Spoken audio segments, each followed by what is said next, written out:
Hi. So this video is going to be a brief tutorial breaking down forward fold, the vinyasa cycle in general, which is ultimately a Sun Salutation A, specifically focusing on how to fold and how to move through chaturanga, or the high to low push-up part of the vinyasa cycle. I felt this was an important video to make because one of the worst things to hear as a yoga teacher is like, oh, I can't do yoga anymore, I hurt my back.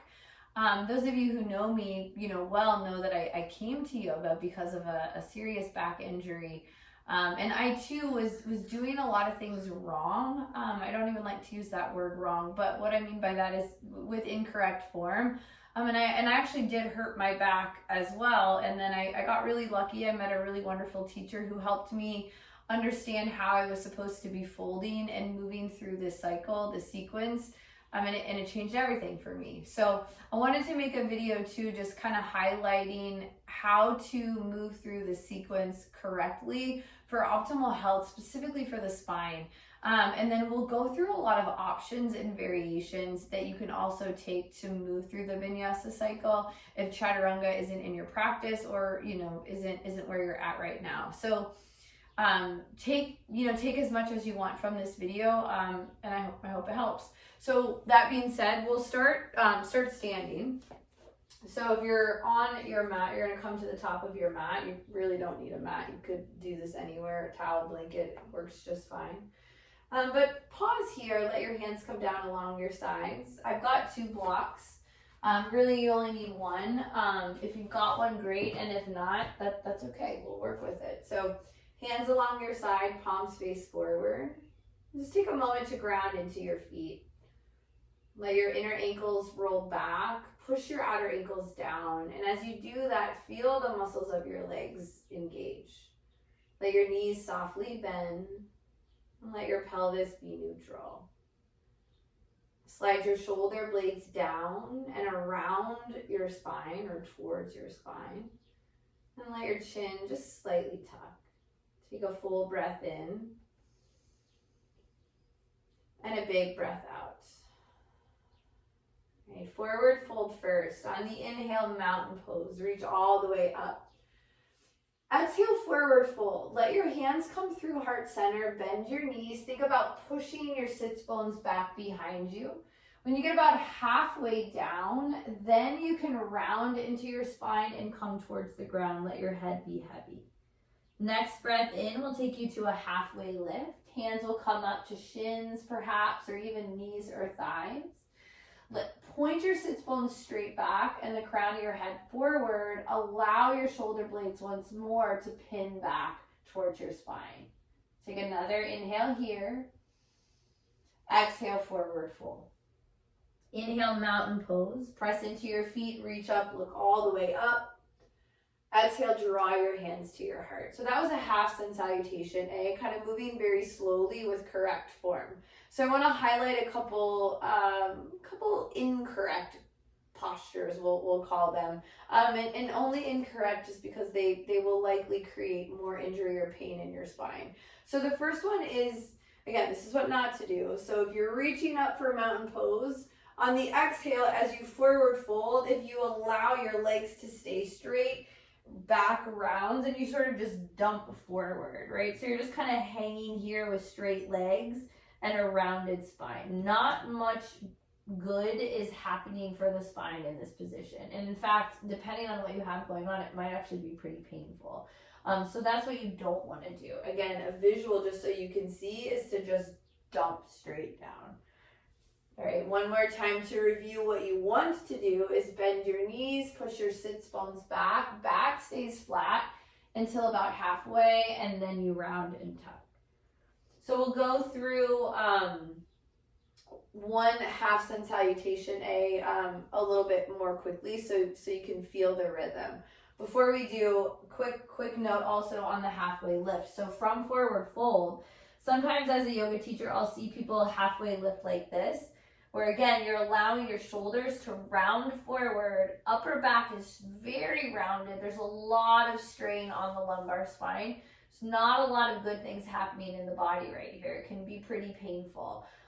So this movement really isn't what it's about. The purpose of the halfway lift is to lengthen the spine. So that's why it's helpful for hands to lift up a little bit and for you to think about really pushing your sits bones back and drawing your shoulder blades back like you're trying to pin them around your spine. Gaze is pretty neutral at the floor. You don't want to crank your neck to look forward. So if you have the mobility to keep your hands on the ground and do this, you can. As you can see, my legs have to bend in order for me to have that mobility. So that's fine too. You don't have to have your legs all the way straight.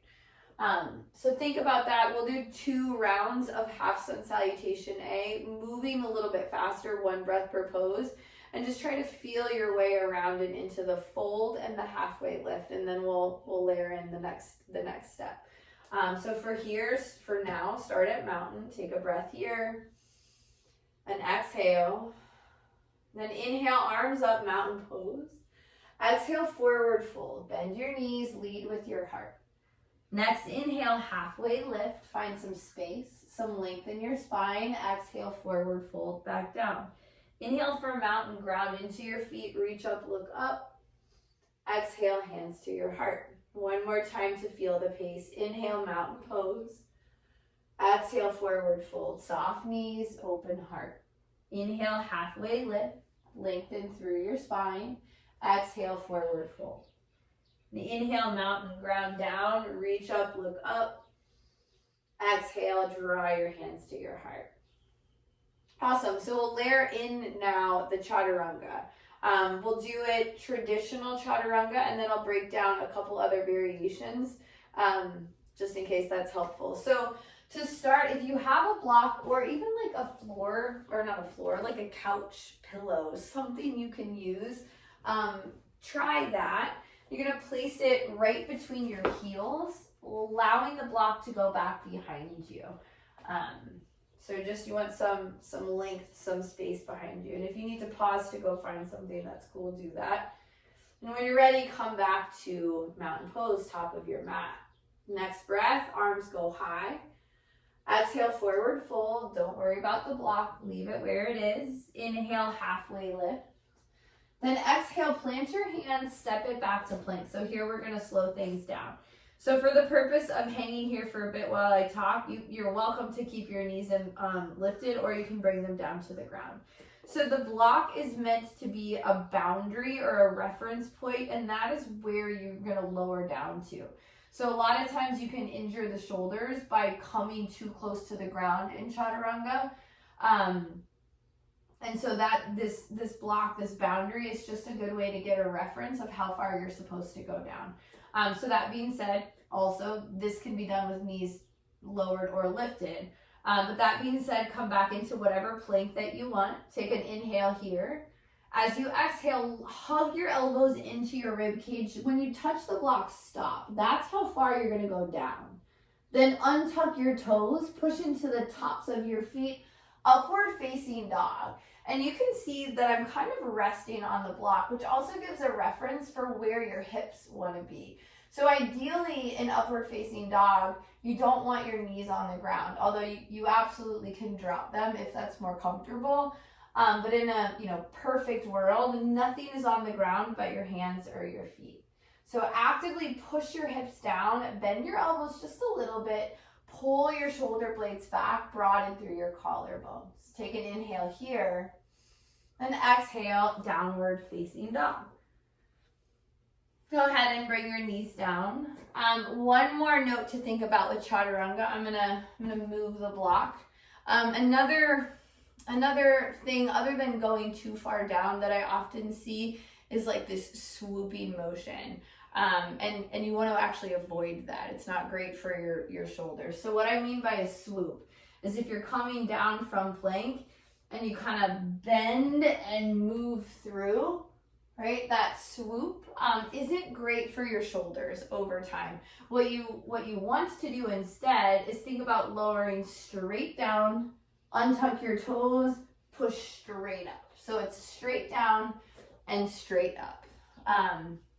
If you do all of that, you should keep the integrity in your shoulders and be able to practice vinyasa style yoga without creating without creating any injury. So we'll move through the whole vinyasa cycle now a little bit faster, 1 breath per pose, and we'll go through 2 times just to get the rhythm. If you want to keep the block by you and use it for reference, please do that. And if you want to try it without, that's great too. So start with mountain pose, hands along your sides. Take a breath in, a breath out. And inhale, mountain, reach up, look up. As you exhale, forward fold, soft knees, open heart. Inhale, halfway lift. Find some length, some space. Exhale, chaturanga. Plant your hands, step it back, lower all the way down. Move through your back bend, upward facing dog. Exhale, downward facing dog. Take a full breath in and a big breath out. We'll loop right into the next one. Inhale, look forward. Exhale, walk or jump, top of mat. Halfway lift, forward fold. Mountain pose, root to rise. Exhale, forward fold. Soft knees, open heart. Inhale, halfway lift. Exhale, chaturanga. Hug it in as you come down. Upward facing dog. Downward facing dog. Big breath in. Big breath out.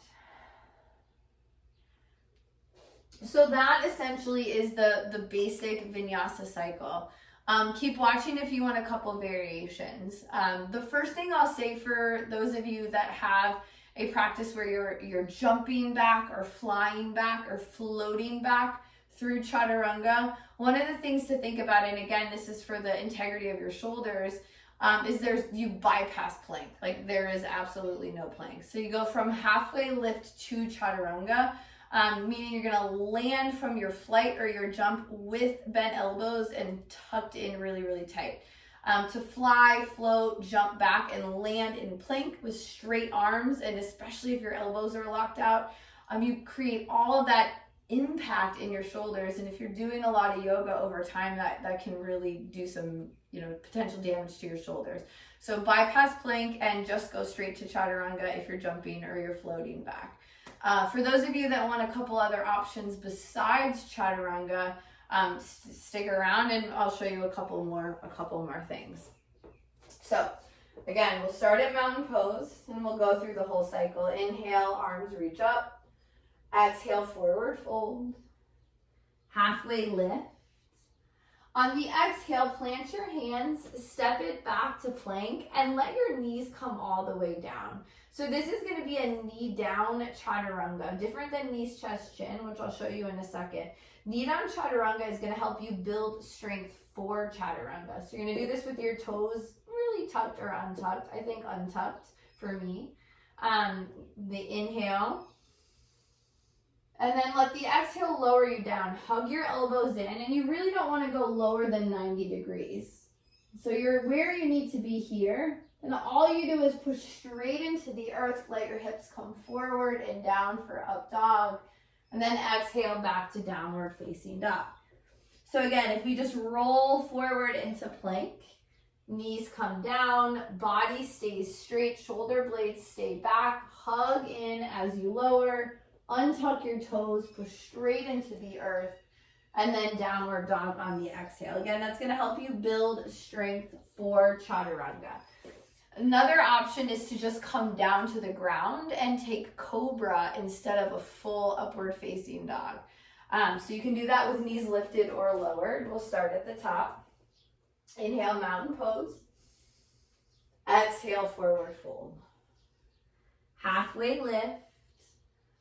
High to low push-up. Plant your hands, step it back, knees lifted or lowered, come all the way down to the ground. Untuck your toes. Upward facing, no, not upward facing dog, cobra. Push into your hands and just lift your chest up what you can. The exhale rides you through tabletop. Tuck your toes, downward facing dog. So that's a way that you can practice lowering through chaturanga, but you don't have to stop halfway. You get to come all the way down, toes untucked, gentle cobra at the bottom, push through tabletop, back to downward facing dog. And there's two more options. One gives you still work with chaturanga, and then one allows you to bypass the chaturanga completely. So knees, chest, chin is what this one is called. Start at top of mat. Mountain pose, reach up. Exhale, forward fold, soft knees, open heart, halfway lift. As you exhale, plant your hands, step back, lower your knees, and then try to just get your chin and chest on the ground. So there's a pretty big back bend here. Then you push through upward facing dog, and then exhale back to downward facing dog. To be honest, that's not my favorite, and I think you build more strength towards full chaturanga just doing a knee down chaturanga. But that is my personal opinion, and that is not right or wrong. Like, that is just my personal opinion, so take it for what it's worth. But it does give you quite a bit of a back bend, and so maybe if that's what you're looking for, then that could be a great option for you. Last option is the bypass chaturanga completely, but you still get the upward facing dog. So last time, start at the top, take a breath, let it go. Inhale, reach up, mountain pose. Exhale, forward fold. Bend your knees, lead with your heart, halfway lift. As you exhale, plant your hands, step back to tabletop. So no plank, tabletop. Then drop your hips, upward facing dog. Exhale, downward facing dog. So there's an extra breath that you get in the upward facing dog. But it allows you to stay in the rhythm and in the flow of a sun salutation series without doing chaturanga if you want. So I hope that this was helpful. I hope this gives you some insight into the way that your own body is moving through this sequence, especially if you're new to yoga. You know, if you're an advanced yogi, then hopefully you got some tips out of it. But thanks for tuning in, and I hope you have a great one. See you next time.